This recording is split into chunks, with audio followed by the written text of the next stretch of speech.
Գյորջյան Կասկադ 60 ամիս փուլային վճարում բազմաթիվ առավելություններ։ Բեղերի արանքով, կամահրանքով ու քմծի ծաղով է Ալիևը պատասխանում հարցին, թե ինչպես է նա վերաբերվում Հայաստանի վարչապետի շրջանառության մեջ դրած խաղաղության խաչմերուկ նախագծին։ Սա Հայաստանի իշխանության պատկերացրած խաղաղության օրակարգի մի մասն է, որով նախատեսվում է Հայաստանի, Թուրքիայի, Ադրբեջանի, Իրանի միջև կոմունիկացիաների զարգացում, ճանապարհների, երկաթուղիների, խողովակաշարերի, էլեկտրահաղորդման գծերի կառուցում, Կասպից ծովը միջերկրականին կապող ուղու վերագործարկում, ծոցը Սև ծովին միացնելու հնարավորություն, խաղաղության խաչմերուկի մասին Ալիևն իր պատկերացումը ունի։ So-called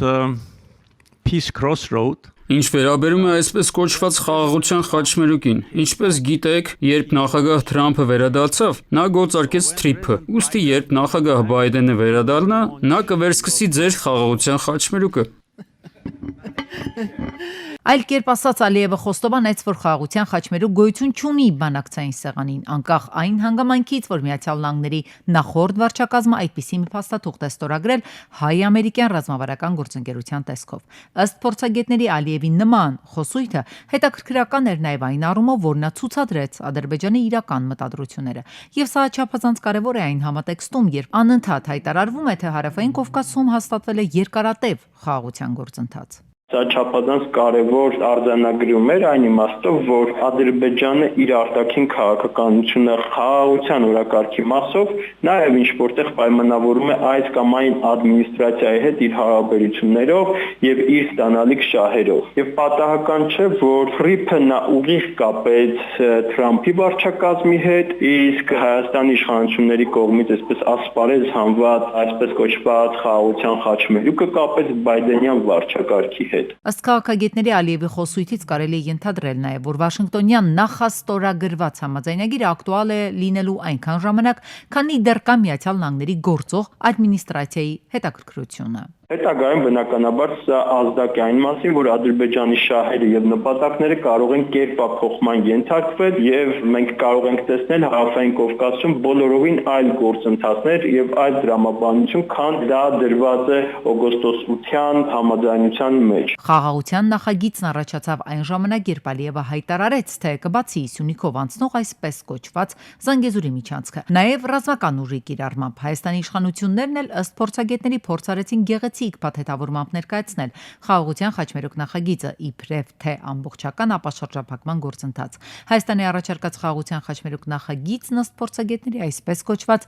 TRIP-ի մասշտաբային մակարդակն է, որը պետք է ձգվեր հյուսիսից հարավ, արևմուտքից արևելք, ինչը չէր բխում Ադրբեջանի շահերից, եւ պատահական չէ, որ Ադրբեջանում սա նույնիսկ քննարկման առարկա չդարձավ։ Թե հանրային խոսքի մակարդակում, թե միջազգային ցանկացած հարթակում, Ադրբեջանի կողմից քննարկման առարկա նույնիսկ չդարձավ։ Corridor going through Azerbaijan. Եվ Մյունխենյան քննարկման ընթացքում Ալիևը մի քանի անգամ շեշտեց, որ լինելու է միջանցք, եւ որ այն անցնելու է Ադրբեջանով դեպի Հայաստան, Նախիջևան, Թուրքիա եւ Եվրոպա։ Այսինքն Ալիևը բացառում է, որ երկաթուղին Նախիջևանից մտնելու է Երասխ, այնտեղից հասնելու է Ախուրի, Գյումրի եւ հետո Կարս։ Եվրամիության հանձնակատար Կոսը եւս հայտարարեց, որ Թուրքիան դիմել է Կարս Նախիջևան երկաթգծի ֆիզիկական հնարավորությունը ուսումնասիրելու համար։ Եվրոպան այդ հարցում շահագրգռված է, ըստ փորձագետների, եթե այդ երկաթգիծը ավելի շուտ կառուցվի, քան բացվի հայ-թուրքական սահմանը, ապա հայկական երկաթուղին խաղից դուրս կմնա եւ կմնա միայն թուրք-ադրբեջանական ամերիկյան փաթեթավորմամբ TRIP-ի 42 կիլոմետրը։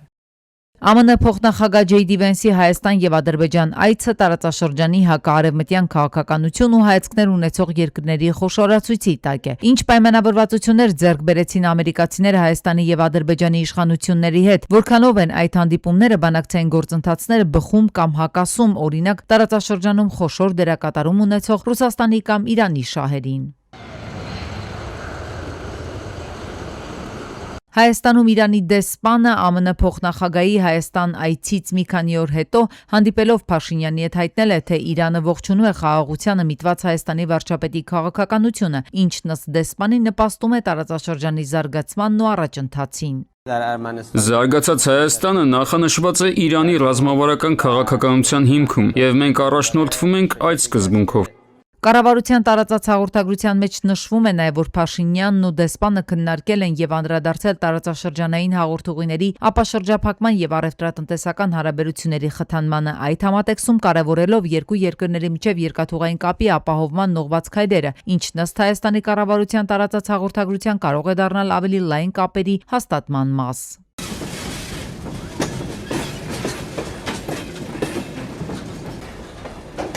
Եթե Ռուսաստանը տարբեր ձևաչափով ու մակարդակով հայտարարում է, թե հետաքրքրություն ունի մասնակցություն ունենալ տարածաշրջանում իրականացվելիք նախագծերին, այդ թվում Ադրբեջանը Նախիջևանին Սյունիքով կապող թրիփին, ապա Իրանի դեպքում իրավիճակն ավելի բարդ է ու անկանխատեսելի։ Իրանական կողմը բազմիցս է հայտարարել, որ այո, ողջունում է տարածաշրջանային խաղաղության օրակարգը, տարածաշրջանի ենթակառուցվածքների ապաշրջափակումը, սակայն Հայաստանի հարավային հարևանի համար անընդունելի է կարմիր գծերի խախտումը, որը կվնասի Իրանի շահերը։ Որոշ փորձագետների քաղաքագետների դիտարկմամբ հենց թրիփ նախագիծը կարող է դառնալ կարմիր գիծ Իրանի համար, եթե փորձ արվի կտրել այդ երկիրը հյուսիսային ճանապարհից դեպի Վրաստան, Ռուսաստան սև ծով։ Դե ֆակտո Սյունիքի տրիպը վերցնել իրենց հսկողությամբ տակ միավորելով Թուրանական աշխարհը եւ ընդդեմ Իրանի Ամերիկա հսկողությամբ։ Իշվոր չափով նաեւ Իսրայելն շարժգործված է ճանապարհ։ Երևանն ու Թեհրանը ռազմաքաղաքական գործակցության վերաբերյալ համապարփակ փաստաթուղթ կպատրաստեն։ Նախատեսվում է, որ այն կստորագրվի Փաշինյանի այս տարվա ընթացքում Իրան կատարվելիք այցի ընթացքում։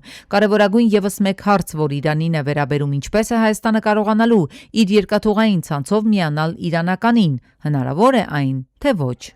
Այնտեղ պիտի փաստաթղթերը լուրջ ուսումնասիրել, օրինակ այդ հարցը բարձրացնում է ընդդիմությունը, բայց իշխանությունները չեն պատասխանում։ Հայաստանը իրավունք ունենալու է արդյոք Իրանի հետ երկաթգիծ կառուցել մեղրիով, չէ՞ որովհետև այսպես թե այնպես դա անցնելու է տրիպով, չէ՞ նույն տարածքով։ Իսկ Նիկոլ Փաշինյանը նույնիսկ ակնարկեց, ասել թե ենթադրենք այդ դա լինելու է 500 մետր լայնությամբ, չէ՞, այսինքն մինչև հիմա լայնության մասին խոսք չկար, բայց ինչ որ թիվ ասվեց այնուամենայնիվ։ Արդյոք Հայաստանը իրավունք է ստանալու առանց այդ տրիպի, առանց Միացյալ Նահանգների համաձայնության Իրանի հետ ուղիղ երկաթուղային կապ ստեղծել երկաթուղի կառուցել։ Այդ հարցերն են շատ կարևոր եւ դրանք են, որ կարող են թույլատրել Հայաստանի դիրքերը։ Ենթադրում եմ, որ ամերիկացիները շատ չտար ժամանակում խնդիր են դրել Իրանի խնդիրը լուծել։ Դա կարելի է ռազմական ճանապարհով թե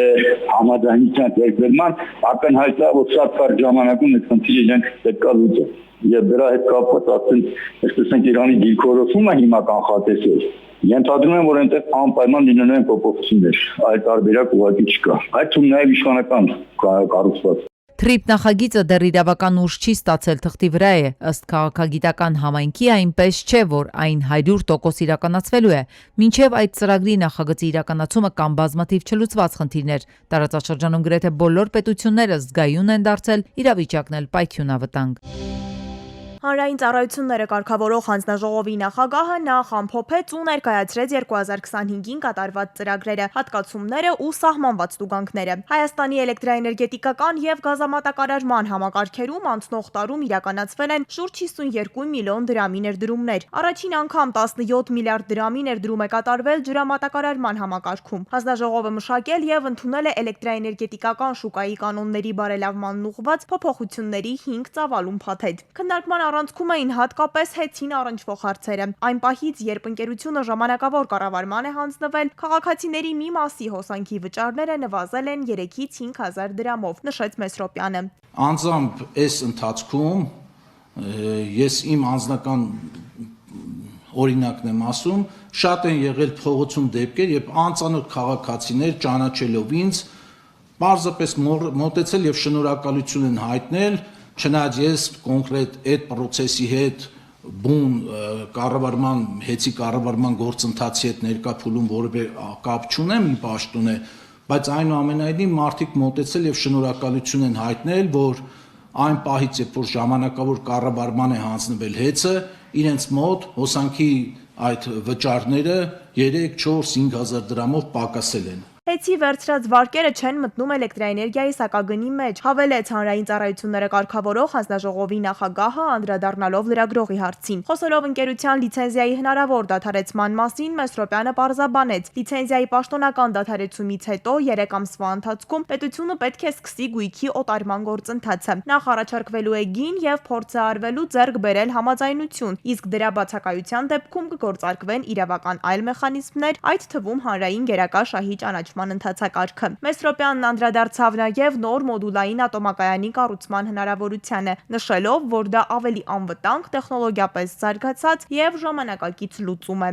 Առնվազն աշխարհի 15 պետություններում օֆիցիալ տվյալներ եմ ասում ձեզ, աշխարհի 15 պետություններում այս պահին 51 մոդուլային ատոմակայան պետք է կառուցի, որոնք գտնվում են նախագծման փուլում եւ գտնվում են սերտիֆիկացման փուլում։ Ճիշտ այն փուլում, որ փուլում գտնվում է նախնական բանով մեր մոտ կառուցվող մոդուլային ատոմակայանը։ Հետևաբար գործը դեռ չսկսած, գաղափարը դեռ կյանքի չկոչած, տենց փխրուն ենթադրությունների վրա վատաբանել եւ ընդդիմանալ այս ամենին դա ընդունելի չէ։ Անդրադառնալով դիմում բողոքներին եւ էներգոհամակարգում արձանագրված վթարներին, հանրային ծառայությունները կարգավորող հանձնաժողովի նախագահը նշեց, նախորդ տարիների համեմատ դրանք ավելի շատ չեն եղել, իսկ համակարգի իդեալական վիճակ երբեք եւ ոչ մի երկրում չի կարող լինել։ Հայաստանում վերջին շրջանում կենսաթոշակները փաստացի չեն ավելացել, բայց պետությունը նոր կարգավորումներով փորձում է հասնել դրան։ Աշխատանքի եւ սոցիալական հարցերի նախարարությունից հայտարարում են, եթե կենսաթոշակառուն իր թոշակը ստանում է քարտով, ապա նրա կենսաթոշակն ավելանում է։ Ըստ կառավարության քաղաքականության կենսաթոշակի աճը ապահովվում է ի հաշիվ անկանխիկ գնումներից ստացած հետվճարի։ Փետրվարին արդեն առաջին անգամ նոր դրույքաչափերով կհաշվի հետվճարը եւ առավելագույն չափը կկազմի 10,000 դրամ կամ կատարած անկանխիկ գործառնությունների 20%-ը։ Գերատեսչությունից կենսաթոշակառուներին հորդորում են հնարավորինս արագ բանկ ընտրել ինչպես օնլայն, այնպես էլ օֆլայն տարբերակով, կնքել հաշվի սպասարկման պայմանագիր ու ստանալ կենսաթոշակային քարտը։ Այս գործողությունների վերջնաժամկետը մարտի 5-ն է։ Եթե մինչև այդ քաղաքացիները բանկ չընտրեն, դա իրենց փոխարեն կանի միասնական սոցիալական ծառայությունը։ Եթե քաղաքացին ի սկզբանե չի կարողանում բանկ այցելել, բանկային հաշվի քարտի թողարկումը պայմանագրի կնքումը իրականացվելու է տանը սուրհանդակային ծառայության միջոցով։ Սուրհանդակը կկապնվի այն հեռախոսահամարով, որը տրամադրելու է միասնական սոցիալական ծառայությունը, փորձելու է բանկի քարտի պայմանագրի եւ քարտի առաքումը իրականացնել տուն։ Եթե փորձը ձախողվի եւ հնարավոր չլինի բանկային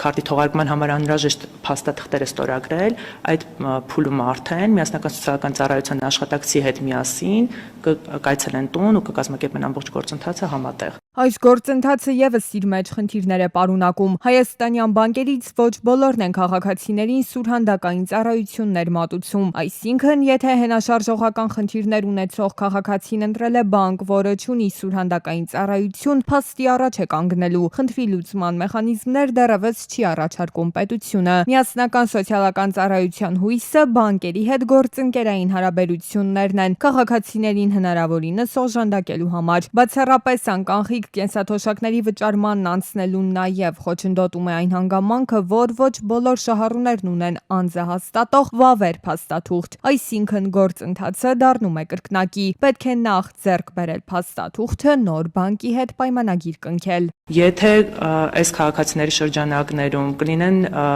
անձինք, որոնք նույնպես կունենան տեղաշարժման սահմանափակումներ ու չեն կարողանա անձահաստատող փաստաթուղթը վավեր, անձահաստատող փաստաթուղթ ձեռք բերել մինչև ապրիլ ամիսը, մեր ներքին գործերի նախարարության գոլեգաների հետ միասին բանակցությունների արդյունքում համատեղ ջանքերով նրանց նույնպես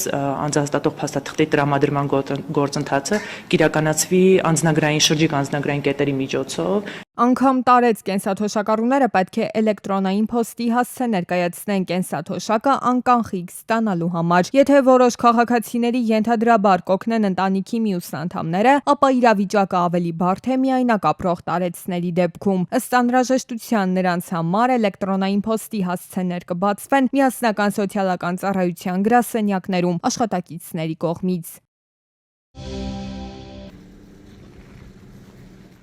Փետրվարի 15-ին ծովագյուղ Շորժա Վարդենիս ճանապարհին բախվել են գազ 3110-ը եւ Volkswagen-ը։ Վերջինը կոտրել է բետոնեսյուները, երկաթե պատնեշներն ու կողաշրջվել։ Վարորդները եւ 3 ուղևոր վնասվածքներով տեղափոխվել են Սևան բժշկական կենտրոն։ Վիրավորներին առաջին օգնության են հասել քաղաքացիները, օպերատիվորեն ժամանած Սևան բժշկական կենտրոնի շտապօգնության բժիշկների հերթապահ խմբերը։ Ավելի ուշ հիվանդանոցի զահազանգ է ստացվել, որ վիրավորներից մեկը գիտակցության չգալով մահացել է։ Տեղում էին ոստիկանության բարեկային ծառայության Գեղարքունիքի մարզի գումարտակի առաջին վաշտի պարեկները։ Դեպքի վայրում հավաքված քաղաքացիները նշում էին, որ վիրավորներին հիվանդանոց են ուղեկցել բարեկային ծառայության Գեղարքունիքի մարզի գումարտակի հրամանատար Աղասի Խաչատրյանն ու գումարտակի ծառայության ավագ տեսուչ Ներսիկ Գրիգորյանը։ Փետրվարի 14-ին մահվան ելքով վրայերթ է տեղի ունեցել Մայրաքաղաքում 26-ամյա Վահեն Հոնգչիով Բաղրամյան պողոտայում դերթի ենթարկել 45-ամյա Արթուրին։ Վարորդը փախուստի չի դիմել, հազանգել է շտապօգնություն, օպերատիվորեն ժամանած բժիշկների հերթապահ խումբը սակայն արձանագրել է հետիոտնի մահը։ Մահացածը քաղաքապետարանի աշխատակից է, ով գործընկերների հետ մաքրման աշխատանքներ էր իրականացնում Բաղրամյան պողոտայում։ Տեղում էին ոստիկանության բարեկային ծառայության Երևան քաղաքի գնդի 3-րդ գումարտակի 3-րդ վաշտի պարեկները։ Վարորդը իմ տեղեկություններով տեղում ենթարկվել է սթափության փորձաքննության, եղել է սթափ։ Փետրվարի 15-ին Hyundai Sonata-ն Lexus-ի 41 շենքի դիմաց բախվել է կայանված Mercedes-ին, Kia-ին, Dodge-ին, առաջ ընթացել բախվել աղբամանին, կոտրել այն ու հայտնվել քարեշինության տարածքում, բախման հետևանքով Kia-ն առաջ է ընթացել, անցել բազալտե եզրաքարի վրայով, բախվել Երկաթեսյանն ու հայտնվել կանաչ գազոնում։ Hyundai Sonata-ի վարորդը տեղափոխվել է թիվ 8-րդ հիվանդանոց, օպերատիվորեն ժամանել են ոստիկանության բարեկային ծառայության Երևան քաղաքի գնդի 4-րդ գումարտակի 3-րդ վաշտի պարեկները։ Kia-ն բախվել է նաև Ծառին եւ Երկաթեսյանը։ Փետրվարի 14-ին Եղեգնաձոր քաղաքում բախվել են 66-ամյա Գևորգի Օփելը եւ 48-ամյա Եղիշեի Տոյոտան։ Մեկ հոգի վնասվածքներով տեղափոխվել է Վայոց-Ձոր բժշկական կենտրոն, ժամանել են ոստիկանության բարեկային ծառայության Վայոց-Ձորի մարզի գումարտակի առաջին վաշտի պարեկները։